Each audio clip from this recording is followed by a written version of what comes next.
माझं नाव ॲडव्होकेट संदीप भूपत सातकर. आज पत्रकार परिषद घेण्यामागचा उद्देश माझे क्लायंट अशोक भगवंत जांभूळकर आणि त्यांच्या पत्नी मंगल अशोक जांभूळकर यांची तळेगाव यशवंतनगर येथे जवळ सद्गुरू कॉलनीमध्ये कौस्तुभ रेसिडेन्सी येथे सर्वेक्षण गट क्रमांक 41-1 नवीन सर्वेक्षण क्रमांक 52-1 राधा कॉलनी म्हाडा कॉलनी तळेगाव दाभाडे यांच्या मालकीचा 1 गुंठ्याचा प्लॉट आहे तळेगावमध्ये. त्यांनी तो प्लॉट डेव्हलप करण्यासाठी जांभूळकरांचं HDFC खात्यामध्ये सेव्हिंग अकाउंट आहे. त्यामध्ये त्या जमिनीवर त्यांनी मॉर्गेज लोन हे 1920 साली घेतलं, 1920 मध्ये. त्यानंतर करोना काळ आला. करोना काळामध्ये त्या प्रॉपर्टीमध्ये 5-6 हप्ते थकले आणि असं सुप्रीम कोर्टचं गाईडलाईन होते, करोना काळामध्ये कोणीही हप्ता घेऊ नका, रीतसर नंतर थोडा पुढं हप्ता वाढवा. आणि HDFC बँकेने ते केले. जे 5 हप्ते थकले होते ते त्यांनी पुन्हा कव्हरही केले. त्यानंतर असं झालं की इन्स्टेड ऑफ HDFCने हे प्रकरण मॉर्गेज प्रकरण फायनान्स कंपनी फुलट्रॉन इंडिया या कंपनीचं वर्गीकरण केलं. त्यानंतर त्या कंपनीने त्यांच्याकडनं आज तागायत 10.5 लाख रुपये जांभूळकरांनी तेथे हप्ते भरलेले आहेत आणि त्या फुलट्रॉन इंडिया फायनान्स कंपनीने यांना 16 लाख रुपये मॉर्गेज लोनमध्ये सँक्शन केले होते. इन्स्टेड ऑफ आज तागायत यांनी 10.5 लाख रुपयाचे हप्ते भरलेले आहेत ऑन रेकॉर्ड. त्यानंतर असा विषय झाला, फुलट्रॉन इंडिया कंपनीने आणि HDFCने संगनमताने यांचं बँक अकाउंट NP केलं आणि परस्पर त्यांनी हे प्रकरण NP करून परस्पर त्यांनी मुंबई येथे आर्बिट्रेशन पिटिशन फाईल करून त्यांनी ॲर्बिट्रल अवॉर्ड हे परस्पर केलेलं आहे. एक्स पार्टी अवॉर्ड आहे, यांना नोटीस पण नाही आहे त्या प्रोसिडिंगची. आणि ते ॲर्बिट्रल अवॉर्ड जे झालं होतं ते मी हायकोर्टातून सेट असाइड केलेलं आहे. म्हणजे त्याच्यामध्ये काय लिगली पॉईंट्सच नव्हते. त्यामुळं ऑनरेबल जस्टिस छागला साहेबांनी त्यांचं ते ॲर्बिट्रल अवॉर्ड खारिज केलेलं आहे. त्यानंतर फुलट्रॉन इंडिया फायनान्स कंपनीने काय केलं, ते प्रकरण SMFG फायनान्स कंपनी ही वांद्रे येथील मेन त्यांचं हेडक्वार्टर आहे, तेथे त्यांनी हे प्रकरण वर्गीकरण केलं आणि परस्पर त्यांनी सार्फसी ॲक्ट खाली परस्पर त्यांनी इकडं ती प्रोसेस केली आणि त्या प्रॉपर्टीवर यांनी कब्जा केला. 1921 मध्ये माननीय कलेक्टर साहेबांची ऑर्डर आणली. त्याच्यानंतर तहसील साहेबांना आदेश दिले. त्या सार्फसी ॲक्ट यांना साधी एक नोटीस पण नाही आहे कोणत्याही प्रकाराचं. यांना आज तागायत त्यांच्याकडनं कोणती नोटीस आली नाही आहे. जांभूळकर फॅमिलीची एकाही कागदपत्रावर सही घेतलेली नाही आहे कोणत्याच प्रोसिडिंगला. आणि त्याच्यानंतर त्यांनी काय केलं, ते जे पोझिशन घेतलं ते स्पॉट पंचनामाला जे मूळ मालक आहे जांभूळकर यांनाही बोलवण्यात आलेलं नाही आहे. परस्पर संगनमताने पूर्णपणे ही प्रोसिडिंग केलेली आहे. जे सार्फसी ॲक्ट आहे 13 सबसेक्शन 2, त्याच्यानंतर 13 सबसेक्शन 4, त्याच्यानंतर 13 सबसेक्शन 3H हे तिन्ही प्रोसिडिंग त्यांनी कोणतेही कायद्याच्या बाबी न धरता परस्पर त्यांनी अंमलबजावणी केलेली आहे. त्यानंतर सार्फसी ॲक्ट 14 जे पोझिशन घेतलेलं आहे यांच्या प्रॉपर्टीचं ते पण बेकायदेशीर पोझिशन घेतलेलं आहे. आणि जी ऑर्डर काढलेली आहे यांनी ती पण परस्पर काढलेली आहे. यांना साधी नोटीस पण इश्यू केलेली नाही आहे, तुम्ही इकडे या तिकडे या, आम्ही असं करतोय. आणि इन्स्टेड ऑफ जेव्हा मी हायकोर्टमध्ये छागला साहेबांकडे माझा मॅटर चालू होता आर्बिट्रेशन पिटिशनचा, त्या टायमाला ते बँक आहे ती फुलट्रॉन इंडिया फायनान्स कंपनी आणि HDFC बँक हे टोटली त्या टायमाला सुद्धा यांची प्रॉपर्टी सील करून सुद्धा ते हप्ते घेत होते यांच्या अकाउंटमधून. म्हणजे स्टार्टिंग पासून यांचा प्री प्लॅनच होता. यांना मॉर्गेज लोन देतानीच म्हणजे त्यांनी असं ठरवलं होतं की यांची प्रॉपर्टी गिरंकृत करायची आहे. अक्षरशः प्री प्लॅन करून त्यांनी ही प्रॉपर्टी गिरंकृत केलेली आहे. आणि जे सार्कोसी ऍक्ट नंतर त्यांनी ती प्रॉपर्टी म्हणजे SMFG फायनान्स कंपनी यांनी ऑप्शनला केली आणि ऑप्शन करताना सुद्धा यांना नोटीस नाहीये, मूळ मालकाची कुठं सही नाहीये. आणि जे ऑप्शन केले त्याच्यामध्ये फक्त 5 मिनिटाचं ऑप्शन होतं ऑनलाईन. त्याच्यामध्ये एकच पार्टी अपेअर झाली. ती पार्टी म्हणजे मीनाक्षी आप्पासाहेब पवार आणि रवींद्र आप्पासाहेब पवार. हे त्या प्रॉपर्टीच्या शेजारीच राहत होते. त्यांना सगळ्या गोष्टींची ज्ञात माहिती होती की जांभूळकरांच्या प्रॉपर्टीचा असा प्रॉब्लेम झालेला आहे. परस्पर या रवींद्र पवार, मीनाक्षी पवार आणि रवींद्र पवारचे भाऊ राजेंद्र पवार हे कामशेत पोलीस स्टेशनमध्ये सध्या कार्यरत आहे. अक्षरशः ह्या जांभूळकर फॅमिलीला यांनी एवढं धमकवलंय ते त्यांच्या शब्दातच सांगेन त्यांनी कोणत्या शब्दांनी यांच्याशी वागलेले आहे. त्याच्यानंतर जो राजेंद्र पवार पोलीस कॉन्स्टेबल आहे, अक्षरशः म्हणजे तसं काही स्वतःची मोगलाईच आहे या भागामध्ये. मध्ये तर कुणाला रोडला उडवतो दारू पिऊन, हे असे प्रकार त्या माणसाचे आहे. आणि अक्षरशः तो म्हणजे एक प्रकारे भाईगिरीचाच प्रकार झालाय. SP नाव सांगतोय, CP नाव सांगतोय, गांजा टाकेन तुमच्या बॅगेत आणि हे पकडून दिले, अशा खोट्या केसेस घाबरून टाकतो सगळ्यांना. आणि आज आहेत या जांभूळकर फॅमिलीला मी 2021 पासून मी यांच्यासाठी फाईट करतोय. हायकोर्टचं यांचं मी ते अवॉर्ड मिळवलेलं होतं परस्पर, ते पण सेट केलं. त्याच्यानंतर मी कमिशनर पिंपरी चिंचवड यांच्याकडे एक क्रिमिनल कंप्लेंट फाईल केलेली आहे. त्याचबरोबर आपले तळेगाव पोलीस स्टेशनचे माननीय कन्हैया थोरात साहेब यांच्याशी मी संपर्क साधला. त्यांनाही पूर्णपणे ही केस समजून सांगितली, साहेब मला हा टोटली फ्रॉड आहे. जे रवींद्र आप्पासाहेब पवार आणि राजेंद्र पवार ह्या दोघांनी मिळून प्री प्लॅन करून पूर्णपणे संगनमत करून ते सार्कोसी ऍक्टची प्रोसिडिंग इतनी फास्ट केलेली आहे. परस्पर कोर्टाला दिशाभूल करून त्यांनी ती ऑर्डर घेतली आहे. त्या ऑर्डरला पण आम्ही चॅलेंज केलेलं आहे. औंधमध्ये त्या ऑर्डरला चॅलेंज केलेलं आहे. ती पेंडिंग आहे. पुढच्या महिन्यात त्याचं हिअरिंग होईल. पण आज जे प्रॉपर्टी जे सेल सर्टिफिकेट जे बनवलेलं आहे आज त्या SMFG कंपनीने, फायनान्स कंपनीने यांच्या नावाने बनवले आहे, मीनाक्षी आप्पासाहेब पवार आणि रवींद्र आप्पासाहेब पवार.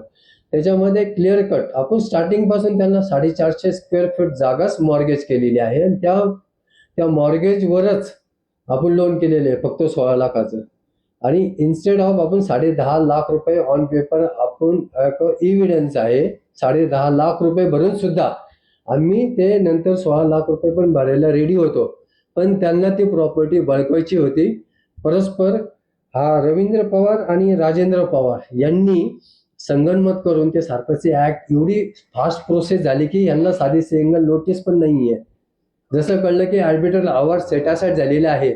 आणि मी स्वतः तिथं अधिकाऱ्यांना फोन केले होते मुंबईमधून, हे आर्बिटर अवॉर्ड सेटासाइड झालेले आहे, कृपया त्यांची प्रॉपर्टी त्यांना रिटर्न करा.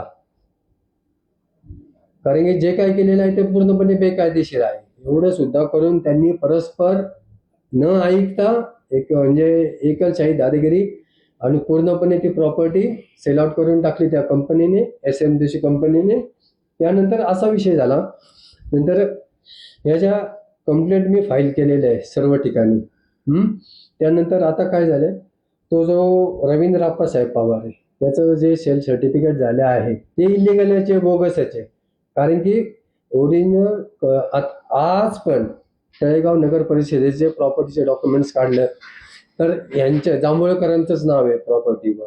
इन्स्टेड ऑफ हा परस्पर हा जो पवार आहे रवींद्र आप्पासाहेब पवार त्याने काय केले, 450 स्क्वेअर फूट तर बळकवलेचे आणि जे राहिलेले 1500 स्क्वेअर फूट मध्ये भाडेकरू आणून ठेवलेले आहे. भाडेकरू आणून ठेवलेले आहे. त्याला ते राईट्सच नाहीये भाडेकरू ठेवायचा, तो ओनरच नाही त्या प्रॉपर्टीचा.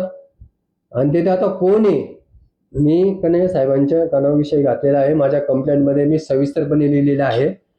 ही जी प्रॉपर्टी बळकवलेली आहे ते आता कोण राहते, त्यांचं डिटेल्स आहे का नाही, उद्या काही झालं ते कोणी बांगलादेशी निघाला, कोणी पाकिस्तानी निघाला, तर पूर्णपणे सर्वस्वी जबाबदार माझे क्लायंट अशोक जांभूळकर राहतील, कारण की अजूनही प्रॉपर्टी त्यांच्या नावावरच आहे. त्यामुळं माझी ज्या 2 कंप्लेंट फाईल केलेल्या आहे मी, तळेगाव नगर परिषदेमध्ये पण मी तक्रार अर्ज फाईल केलेला आहे जांभूळकरांचा. त्याच्यानंतर तळेगाव पोलीस स्टेशन येथे मी तक्रार अर्ज फाईल केलेला आहे. मी त्यांना कळकळीची विनंती केली आहे, त्वरित याच्यावर कायदेशीर कारवाई करण्यात यावी, कारण की जो पवार आहे, राजेंद्र पवार, हा पोलीस डिपार्टमेंटचा आहे. पोलीस डिपार्टमेंटचा मी पहिल्यापासून सन्मानच करतोय, पण काही त्याच्यामध्ये असा एक हा राजेंद्र पवार आहे, तो अक्षरशः कंटिन्यू कुणाला विचारलं ते म्हणतात की तो ड्रिंकच करून असतो. मागं ते माझ्या सख्या भाचेला उडवलं होतं इथे जांभूळ फाट्यावर. म्हणजे असे उद्योग करतात आणि परस्पर, आणि डायरेक्ट धमक्या देते. काय नक्की आहे, म्हणजे काय चाललंय या तालुक्यामध्ये? शेतकरी लोक वाली आहे का नाही? परस्पर बाहेरची लोक येतात, परस्पर प्रॉपर्टी गिळंकृत करतात. माझं असं एक हे कुठेतरी थांबलं पाहिजे. आज माझी शासनाला एक विनंती आहे, पोलीस डिपार्टमेंटला, इथले मावळ तालुक्याचे शेतकरी एवढे ॲडव्हान्स नाही की बाहेरची लोक येऊन त्यांच्याकडनं जमिनी घेतात आणि नंतर काहीतरी खोडा काढून त्यांच्या विरुद्ध FIR रजिस्टर करतात. सर्रास माझ्याकडे आतापर्यंत 15-20 केसेस आहे अशा. लोणावळा परिसर, वडगाव पोलीस स्टेशन आणि तळेगाव पोलीस स्टेशन. म्हणजे डॉक्युमेंट्स विकत घेतात आणि नंतर काय ना काय त्याच्यामध्ये अडचणी दाखवून आपल्यावरच काय ते मॅनेज करतात काय माहिती, जो जाणे पोलीस स्टेशनमध्ये, आणि शेतकऱ्यांवर FIR करतात. आणि कळकळीची विनंती आहे, त्याच्यानंतर कायदेशीर बाबीत जे आत्ताचे हे आहेत रवींद्र आप्पासाहेब पवार, त्यांनी जी प्रॉपर्टी इन्क्रोचमेंट करून ठेवलेली आहे ती अतिशय म्हणजे पूर्णपणे बेकायदेशीर आहे. ते पूर्णपणे मी माझ्या कंप्लेंटमध्ये संदर्भसहित स्पष्टीकरण विथ इव्हिडन्स पूर्णपणे दिलेलं आहे. आणि त्याच्यानंतर माझी अशी एक कळकळीची विनंती आहे, हायकोर्टकडनं मी यांच्या जांभूळकर साहेबांच्या साईडनी पूर्णपणे रिझल्ट घेऊन आलेलो आहे. फक्त आता खाली त्वरित कारवाई होणे हे जांभूळकर फॅमिलीसाठी अत्यंत गरजेचं आहे. राहतं घर, त्याच्यामध्ये यांनी घुसखोरी करून यांच्यावर जो अन्याय झालेला आहे तो अन्याय दूर करण्याचं काम मी माननीय कन्हैया थोरात साहेब यांच्याकडे मी विनंती करत आहे. आणि तसेच तळेगावचे नगराध्यक्ष माननीय संतोष दाभाडे साहेब यांनाही मी कळकळीची विनंती करतोय. तेथे जे रवींद्र पवार आहे त्यांनी जे भाडेकरू ठेवलेले आहे त्याच्यामध्ये मे बी घुसखोर पण असू शकतो, कोणी असू शकतं. आज तेथे जर इलिगली पद्धतीने तेथे भाडेकरू ठेवला आणि उद्या काय झाले तरी आपल्याच गावाचं नावाचं आपल्या तालुक्याचं नाव खराब होतं. त्यामुळे मी तुम्हालाही विनंती करतो, माझी कळकळीची विनंती आहे, तुम्हीही जेवढे शक्य होईल तेवढं लिगली ॲक्शन घेऊन तेथून ते भाडेकरू बाजूला घ्या. आणि माननीय मावळ तालुक्याचे लोकप्रिय आमदार, गोरगरीब जनतेचे कैवारी माननीय सुनील अण्णा शेळके साहेब यांनाही माझी कळकळीची विनंती आहे. मावळ तालुक्यामध्ये शेतकऱ्यांवर मोठ्या प्रमाणावर अन्याय होत आहे आणि तो अन्याय थांबवण्यासाठी आजपासून जी पावलं उचलते तेवढी उचला, माझी तुम्हाला कळकळीची विनंती आहे. आणि माझी डिपार्टमेंटला तसेच शासकीय प्रशासकीय अधिकारी तहसीलदार साहेब माननीय देशमुख यांनाही माझी कळकळीची विनंती आहे. मावळ तालुक्याची जनता ही गोरगरीब खेडोपाड्यात राहणारी जनता आहे. त्यांना इंग्रजीचं आणि त्यांना हिंदीचं आणि त्यांना हे असली चालबाजी जमत नाही आहे. आणि जो बाहेरून जो मुंबईहून जो माणूस आलेला असतो तो इथं जमिनी खरेदी करतो आणि ज्या ह्या फायनान्स कंपन्या आहे प्रायव्हेट, आणि ज्या ह्या फायनान्स कंपन्या आहे प्रायव्हेट, माझी एक विनंती आहे, एच डी एफ सी ही नावाजलेली कंपनी आहे, बँक आहे. अतिशय म्हणजे होम लोनसाठी अतिशय ट्रस्टेड आहे. पण त्यांच्याकडनं अशा चुका होणं ही एक अत्यंत खेदजनक बाब आहे. माझं अकाउंट सेव्हिंग अकाउंट एच-डी-एफ-सी मध्ये आहे. मला एच-डी-एफ-सी कडनंच होम लोन सँक्शन व्हायला हवं होतं, ते न होता प्रॉपर्टी बळकावण्याच्या उद्देशानेच ही जी फुलरॉन फायनान्स कंपनी आणि त्याच्याशी संलग्न गिरीशक्ती कंपनी आणि त्याच्याशीच SMFG फायनान्स कंपनी बांद्र्याची यांनी संगनमत करून, त्याचबरोबर रवींद्र आप्पासाहेब पवार व मीनाक्षी आप्पासाहेब पवार यांना पूर्णपणे ह्या प्रॉपर्टीची हिस्ट्री माहिती होती. काय चालले आणि काय नाही चालले पूर्णपणे A to Z यांना माहिती होतं. त्यानंतर त्यांनी सारखी जी प्रोसिडिंग झाली त्याच्यामध्ये त्यांचा 100% हस्तक्षेप आहे.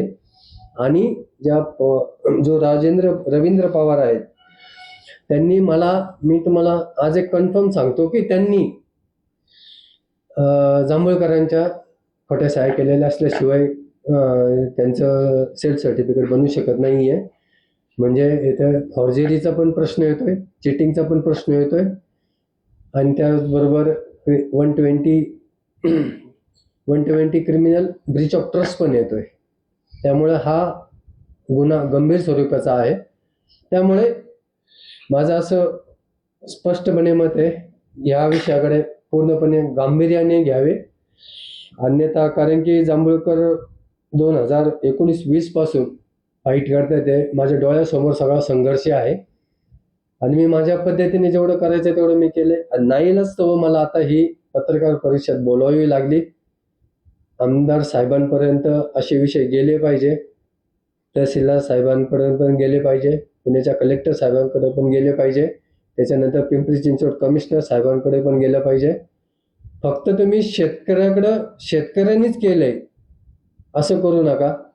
कारण की शेतकरी हा इथं शेती करणारा शेतकरी अजून शेतात जाऊन ऑफिसमध्ये बसून शेती करणारा शेतकरी नाहीये. जे ऑफिसमध्ये बसून काम करतात ते फ्रॉड करतात.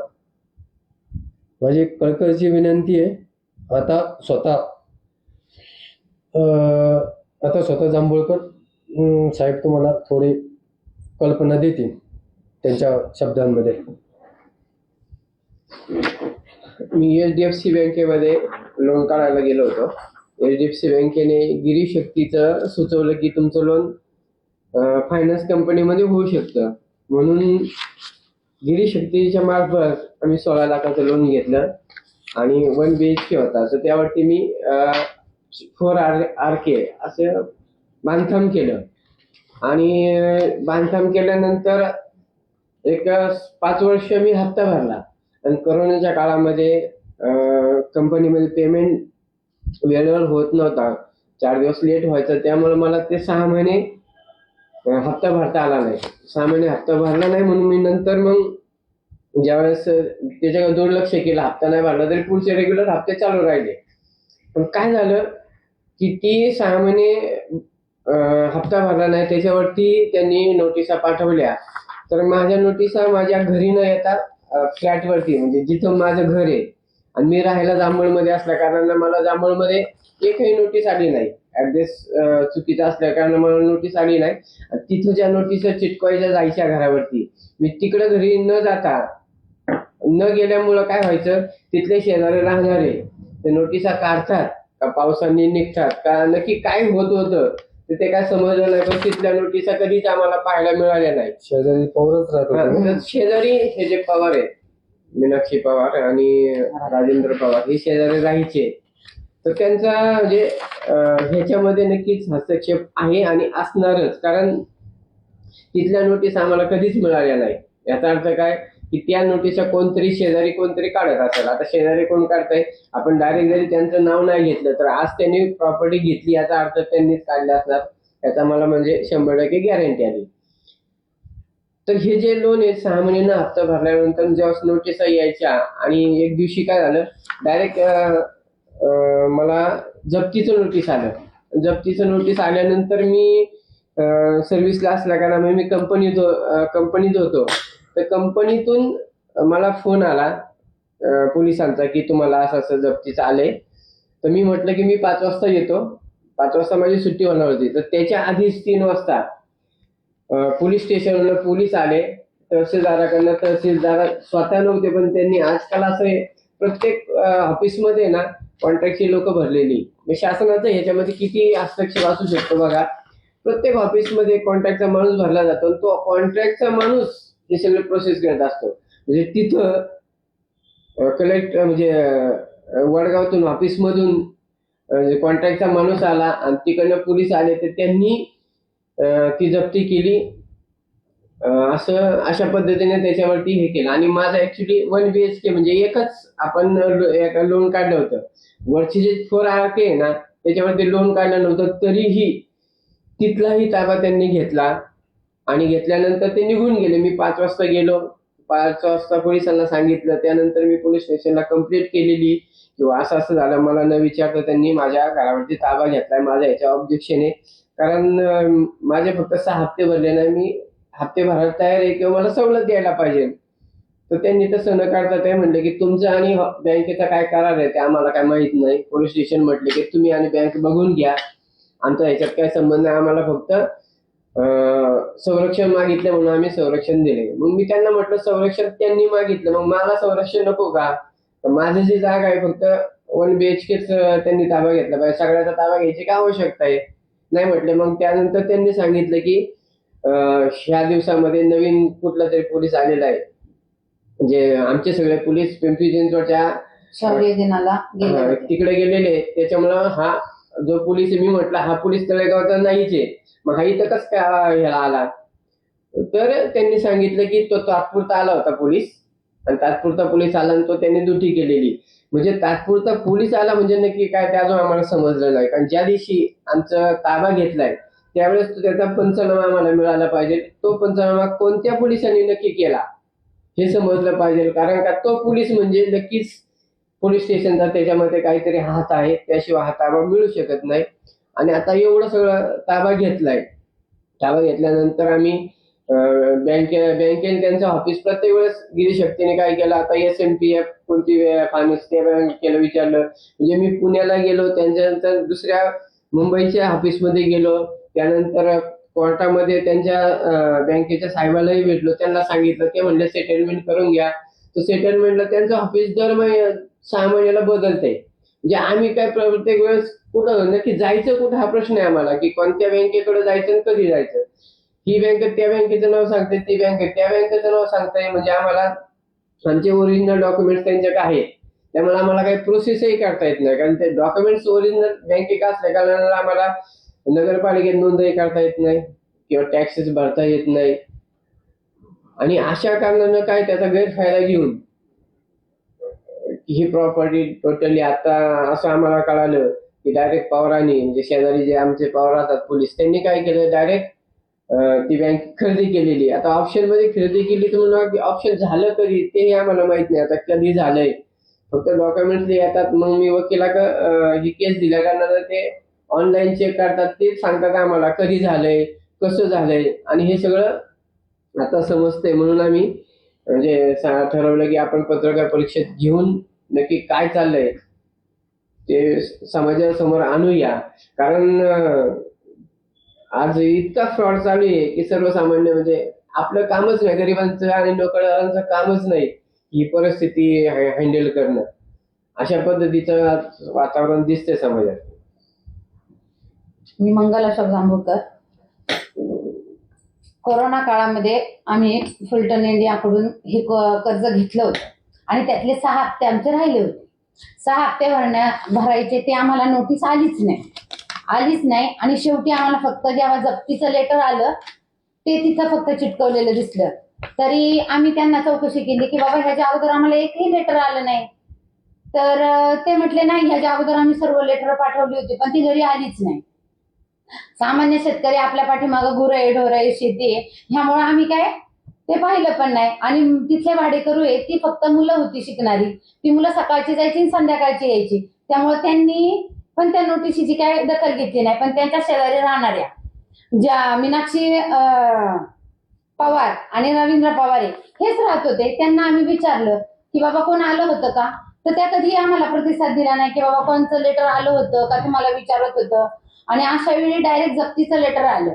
जप्तीचं लेटर आल्यानंतर आम्हाला डायरेक्ट कळालं की बाबा आज ह्या टायमिंगला तुमच्या इथं जप्त येणार आहे. मग अशा वेळी एक महिला कोणच्या ह्यानी जाणार तिथं, आणि टायमिंग तर खूप कमी होता. माझी मुलगी एक सामान्य कुटुंब, एक सर्वसाधारण कुटुंबातली महिलाला एक अपेक्षा असते की माझी मुलं शिकावी, वरती जावी, आणि त्यासाठी माझी मुलगी एक कुस्तीपट्टू खेळते. ती एक मावळती स्त्री झालेली आहे, पण ती पण कष्टातून. आणि ह्या कष्ट करताना आपल्याला वाटतं की आपली मुलं शिकावी, आणि त्यात जर अशी बँक फ्रॉड करते, आपल्याला ते कळत नाही. आणि हे कळल्यानंतर आम्हाला धक्काच बसला की बाबा आपली प्रॉपर्टी जप्त केली. अशा वेळी जेव्हा रवींद्र पवार आम्हाला धमकी द्यायचे की नाही नाही आता ती प्रॉपर्टी बँकेने घेतलेली आहे, आम्ही त्यांच्याकडून घेतले, असा डायरेक्ट त्यांचा फोन आला. आम्ही म्हटले की आम्ही त्यांना काही सांगितलंच नाही. आणि झाली कशी, तेव्हा आम्ही वकिलांसाहेबांकडे चौकशी केली, तेव्हा आम्हाला ते कळालं की हा यांचा कागद झालेला आहे. आणि आता पण त्यांनी आज वर्ष झाले की तिथं तागायत त्यांनी 4 भाडेकरू तिथं ठेवलेले आहे. घराची पूजा केली, तिथली आम्ही तिथली झाडं तुटली, तेव्हा आम्ही चौकशी करायला गेलो तर आम्हाला सरळ त्यांनी सांगितलं की लाईटीच्या खांब्यामध्ये येतात म्हणून आम्ही तिथली झाडं तोडली. म्हटलं आपली जागा असताना तिथली झाडं तोडली का? त्याच्यानंतर रंगरंगोटी केली. तुम्ही सांगा, सामान्य जनतेला जर हे कायदा कानून इंग्लिश किंवा हिंदी कळत नसेल तर मग या सामान्य जनतेने जायचं कुठं? न्याय आरपी ऑफिसला आणि कमिशनर साहेबांना माझी कळकळीची विनंती आहे की आम्हाला तुम्ही सर्व पद्धतीने न्याय द्यावा, नाही तर आज आम्हाला अशी वेळ येईल की आज आम्हाला तिथं आत्मदहनाची वेळ येईल. त्यामुळे तुम्ही याची दखल घ्यावी.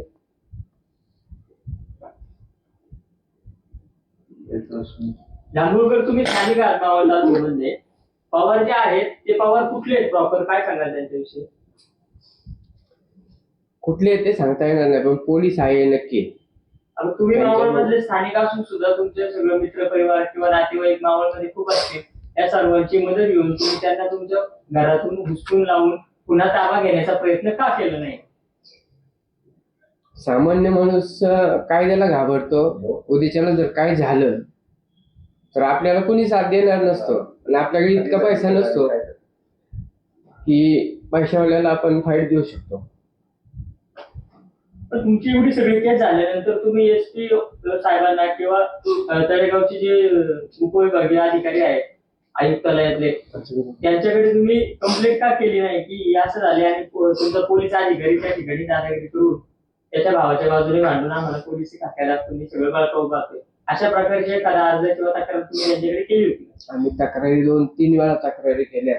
त्यांच्याकडे पोच आहे आमची. ज्यावेळेस आमची जप्ती घेतली ना त्यावेळेस पण तक्रार केली होती, पण पोलीस तिथनं येतच नाहीये. आणि पोलीस आम्हाला म्हणायचे की तो बँकेचा आणि तुमचा व्यवहार आहे, आमचं फक्त संरक्षण देणं हेच काम आहे. त्यावेळेस आम्हाला संरक्षण द्यावं लागतं. तो तुमचा आणि बँकेचा विषय काय आहे ते तुम्ही तुमचा सोडून घ्या. त्यामुळं आमची जी FIR केलेली आहे त्यावर त्यांनी थोडीशी दखल केली नाही. पोलिसांनी तुमचा FIR घेतला होता का? घेतलं घेतलेलं आहे. आमच्याकडे तुमच्या पोच FIR आहे. मध्ये काय उल्लेख केला होता पोलिसांनी?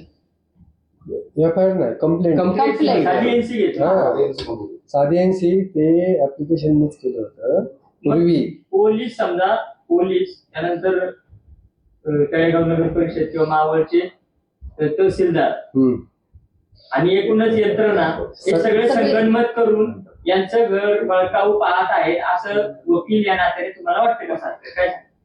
नाही, ऍक्च्युली सिस्टमने सपोर्ट केला म्हणूनच त्याने पूर्णपणे तो सक्सेसफुली झालाय ना. कारण की प्रत्येक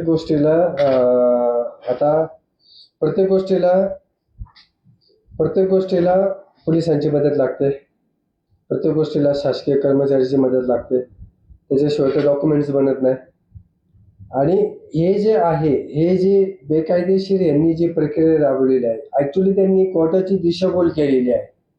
पूर्णपणे कोर्टाची दिशाभूल करून त्यांनी काय केलंय, समोरच्याला सर्व्हिस झाली, ऑर्डर कशी झालेली आहे, यांना सर्व्हिस झाली असे ऑर्डर, एक्स पार्टी ऑर्डर झालेली नाहीये 7PCची. म्हणजे तिथे यांच्या सह्या 100% केलेल्या आहेत त्यांनी या दोघांच्या, त्याच्यामुळे ती ऑर्डर झालेली आहे 7PC ऍक्ट खाली. आणि यांनी तो कोणच सह्या केलेला नाहीये. म्हणजे 100% तो फॉर्जरीचा मॅटर आहे. कोर्टाची दिशाभूल करून त्यांनी ती ताबा घ्यायची ऑर्डर काढलेली आहे. कामशेतचा जो पोलीस तुम्ही उल्लेख केला त्याचं नाव काय आहे? त्यांचं नाव राजेंद्र पवार आहे. आणि मग या राजेंद्र पवारांबद्दल तुम्ही तळेगावचे कन्हैया थोरात जे आहे PI ते किंवा इतर यंत्रणेबरोबर काही बोलले होते का किंवा त्यांनी तुम्हाला काय नाही, रिस्पॉन्स? मी माझ्या कंप्लेंटमध्ये माझी कंप्लेंट 8-9 पानांची आहे. त्याच्यामध्ये मी प्रत्येकाचा रोल स्पष्टपणे लिहिलेला आहे. म्हणजे कोणाचा रोल काय आहे, कोणाचा रोल काय आहे, ह्या बँकेने काय केलं आणि ह्या बँकेने काय केलं, पूर्णपणे माझ्या त्या कंप्लेंटमध्ये डिटेल्समध्ये 8-9 पानाची माझी कंप्लेंट आहे. पूर्णपणे हा फ्रॉड कसा त्यांनी हे केलेला आहे त्याच्यामध्ये एक पॅरा मी वाचून दाखवतो. म्हणजे त्या कंप्लेंट मधला एकच पॅरा वाचून दाखवतो मी. त्याच्यामध्ये क्लिअर कट आहे. म्हणजे हे जे ऑप्शन झालंय ना ते लिगली नाही आहे, वॉइडेबल आहे. फक्त हा पॅरा मी वाचतो, एकच 5 नंबरचा पॅरा आहे. म्हणजे जे ऑप्शन झाले ते कसं इलिगली आहे त्याचं दिलं मी. प्रतिवादीने लिलाव प्रक्रियेच्या अनुषंगाने दिनांक 28 मार्च 2024 रोजी विक्री प्रमाणपत्र म्हणजे सेल सर्टिफिकेट जारी केले असून त्यांच्या नोंदणीच्या प्रक्रियाही पुढे नेली आहे. असे नमूद करण्यात आले आहे की तथापि कायद्याचे हे एक प्रस्थापित तत्व आहे की जर सायप्रसी कायद्याच्या कलम 13 सबसेक्शन 2 आणि 13 सबसेक्शन 4 अन्वये उचललेली पायाभूत पावले म्हणजे फाउंडेशनल मेजर्स ही अनिवार्य वैधानिक आवश्यकतांचे पालन न केल्यामुळे बेकायदेशीर किंवा शून्यवत ठरत असतील तर त्या अनुषंगाने केली जाणारी कोणतीही कृती पुढील कृती ज्यामध्ये विक्री प्रमाणपत्र जारी करणे किंवा त्याची नोंदणी करणे याचा समावेश होतो. लिलावात मालमत्ता विक्री करण्याच्या व्यक्तीला म्हणजे ऑप्शन परचेसर कोणतेही वैध किंवा अधिक चांगला मालकी हक्क प्रदान करू शकत नाही. एखाद्या रद्द बादल कृती म्हणजे वॉइड ऑप्शन म्हणजे इलिगल ऑप्शन केवळ नोंदणीच्या प्रक्रियेद्वारे वैध ठरवली जाऊ शकत नाही. मुळाशीच असलेली कायदेबाह्यता संपूर्ण कार्यवाहीची साखळी दूषित करते. जर असे आढळून आले की प्रतिवादीने अधिनियमांचा आणि त्या अंतर्गत तयार करण्यात आलेल्या नियमांच्या तरतुदींचे उल्लंघन करून कृती केली आहे तर हे माननीय न्यायालय करेल. म्हणजे सातत्याची अधिनियमाच्या कलम 17 सबसेक्शन 3 अन्वये अधिकाऱ्यांचा वापर करून आक्षेपार्ह उपाययोजनांना अवैध घोषित करण्यास आणि सुरक्षित मालमत्ता ताबा तक्रारदारांना परत सोपवण्यास पूर्णपणे सक्षम आहे. म्हणजे ती जी ऑर्डर घेतलेली आहे ती पूर्णपणे इलिगली बायस म्हणजे यांच्या सह्या नाही आहे त्याच्यावर. मूळ मालकाचा मूळ मालक कोणी आता नगर परिषदेच्या डॉक्युमेंट्सवर नाव कोणाचं आहे, ह्यांचं नाव आहे. मग ह्यांची प्रॉपर्टी सेल करताना यांची सही नको होता. मग हा प्यारा काय सांगतो सार्कसी कायद्याच्या अंतर्गत 17 सबसेक्शन 3 मध्ये यांच्या सह्याच नाहीये, प्रोसिजर्स लिगली नाही केली तर पुन्हा ती प्रॉपर्टी त्यांना देण्यात यावी जी विक्री झालेली आहे. ते आम्ही ते अपील फाईल केलेलं आहे आमच्या कोर्टामध्ये. तुम्ही सध्या कुठे राहता आणि मग ते जे घर होतं गावातलं ते तुम्ही काय का सोडलं होतं किंवा त्या ठिकाणी तुम्ही का राहत नव्हते? मी जांभूळमध्ये बाला इंडस्ट्रीमध्ये सर्व्हिसला असल्या कारणानं मी जांभूळमध्ये राहतोय. तळेगावची प्रॉपर्टी मुलांच्या शिक्षणासाठी घेतली होती त्यामुळे तिथलं राहणं बंद केलं. करोनाच्या काळामध्ये आम्ही जांभूळला राहायला आलो आणि ते जांभूळमध्येच राहतोय. वकील साहेब, कोरोनाच्या काळामध्ये लोकांचं जगणं थांबलं होतं. अशा परिस्थितीमध्ये हप्ते राहिले. याच्यावर न्यायालयामध्ये न्याय भेटतो. एकीकडे जर कोट्यावधी रुपयाचं कर्ज बुडवणाऱ्यांचा विचार केला जातो. सर्वसामान्य कुटुंबातली व्यक्ती आहे तर याबाबत न्यायालयाकडनं काय निर्णय झालेला आहे का? एक न्यायालयीन प्रक्रियेमध्ये एक प्रिन्सिपल आहे जस्टिस, इक्विटी अँड गुड कन्साइट्स. म्हणजे सतसत विवेक बुद्धीला अनुसरून अशी जजमेंट घेतली जातात. आता मावळाचीच आपली एक केस होती याची वरगावच्या पुढचं गाव कोणतं आपले ते नानवलीचे माझे क्लायंट होते. त्यांचं पण असंच कोरोनाच्या काळामध्ये त्यांना MIDC कडनं 4 गुंठे अलॉटमेंट झाली होती पण ते कोरोना काळामध्ये त्यांना ते पैसे भरता आले नाही म्हणून त्यांची ती ऑर्डर रद्दबातल झाली होती. मी ऑनरेबल जस्टिस कुलकर्णी साहेबांकडनं पुन्हा ते MIDCच्या ऑफिसला डायरेक्शन घेऊन पुन्हा ते 4 गुंठे शेतकऱ्यांना देण्यात आले. आता रिसेंटली घटना आहे. आणि अशा प्रकारच्या ज्या कोरोना काळामधल्या सर्व घटना आहे, सुप्रीम कोर्टचा GR आहे, त्या काळामध्ये कोणाकडने हप्ते घ्यायचे नाही, कोणाकडने वसुली करायची नाही, आणि त्या काळामध्येच ह्या बँकेने यांचं अकाउंट एंट्री केलेलं आहे. आणि प्लस ते 2020, 21, 2023 पर्यंत ते हप्ते देत होते, कट करत होते, प्रॉपर्टी सील करून बँका. यामध्ये जर म्हणलं ते घेत होते, पण आता हे बेकायदेशीर यांचं घर जे आहे हे ताब्यात घेतलंय असं तुम्ही सांगताय, तर हे घर मिळवण्यासाठी हप्ते दिलेले आहेत बँकेकडे. आपण कुठंतरी चर्चा आणि त्यांचे हे पैसे पण भरायला गेले होते. हो, जाणून बुजून घर बळकावलेलं आहे. टोटल प्री प्लॅन पूर्णपणे मी माझ्या कंप्लेंट मध्ये पूर्णपणे मी सांगितलंय प्री प्लॅन. आणि यांना मानसिक त्रास मोठ्या प्रमाणात झालेला आहे याच्यामध्ये. त्याच्यामध्ये टोटल मी क्लिअर कट सांगितलेलं आहे. पूर्णपणे प्री प्लॅन करून मस्त सगळं काही सेट करून कार्यक्रम वाजवण्यात आलेला आहे. जांभूळकर, मगाशी तुम्ही खूप रडत होता, धमकी देत होता. तुमची ही जी अवस्था झालेली आहे याला कोण जबाबदार आहे आणि तुमचं एकंदरीत किती लाखाचं नुकसान झालं आहे, तुम्ही काय सांगाल? तुम्हाला अक्षरशः रडकुंडी आलात तुम्ही, याला सगळ्याला जबाबदार कोण आहे? बोला जांभूळकर, बोला. आता 5 वर्ष झालं ताबा घेतला बँकेने. 5 वर्षाचं नुकसान किती झालं असेल? म्हणजे 4 RK आणि 1 BHK, म्हणजे 50-50 हजार रुपये दर महिन्याला त्याला भाडं येत होतं. ते आज बंद झालंय. आणि आता पवार यांनी जेव्हा घेतलंय तेव्हापासून वर्ष झालंय भाडे करून ठेवतोय, त्याचं त्याला पैसे भेटतय.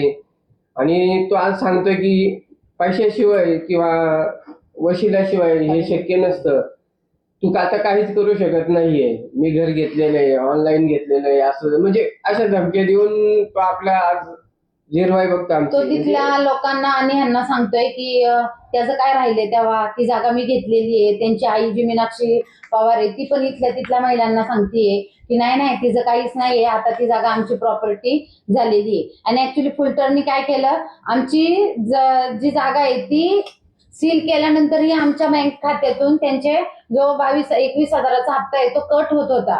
तो जवळजवळ 7 ते 8 महिने तो कटच होत नव्हता. आणि मग आम्हाला वाटायचं की आमची सील पण झालेली आहे आणि हप्ते पण कट होत आहेत.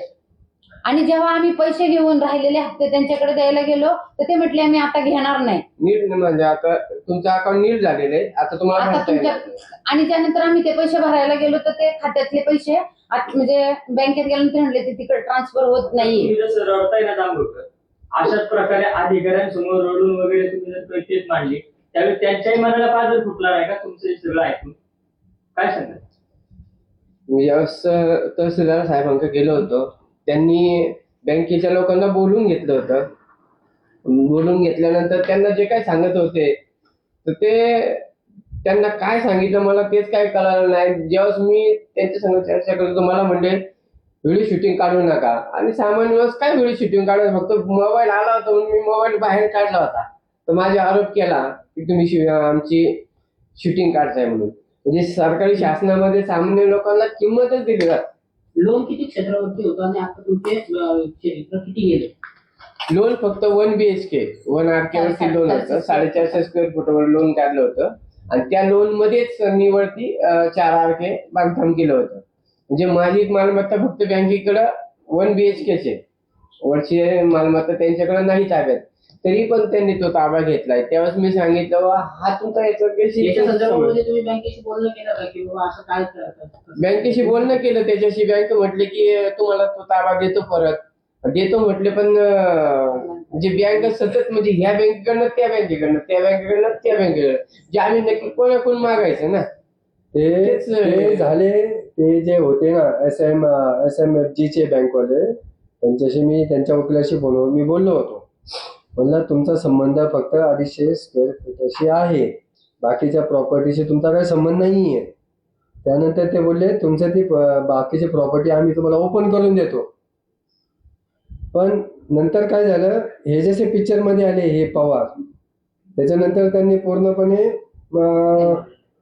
सामदामदंड भेट करून ती प्रॉपर्टी त्यांनी बळकवलेली आहे. पवारांनी ज्याच्यावरती तुम्ही आरोप करताय की त्यांनी प्रॉपर्टी बळकावली, तर त्यांनी पूर्ण प्रॉपर्टी बळकावली की त्या फक्त ज्यामध्ये नाही, त्यांनी पूर्णच बळकवली. आता 250 स्क्वेअर फूट ते ठीक आहे, ते पण बेकायदेशीर आहे, ते पण त्याचं जाणार आहे ते 250 स्क्वेअर फीट कोर्टाकडनं.